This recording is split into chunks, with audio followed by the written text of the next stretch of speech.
Okay, hello everyone. Here I want to provide tutorial on how to change navigation bar position on Infinix GT20 Pro 5G device.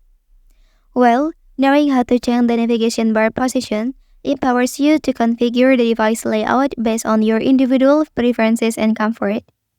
And also, by adjusting the navigation bar position, you can create a user interface that suits your needs, enhances usability, and improve the overall user experience.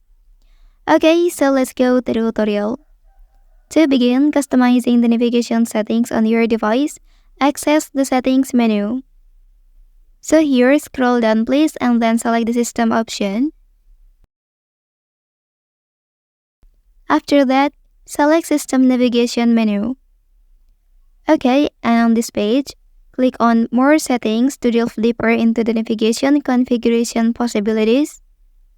And then you will discover a range of navigation bar positioning options available for your device. Well, and here you can choose between different positions for the navigation bar according to your needs.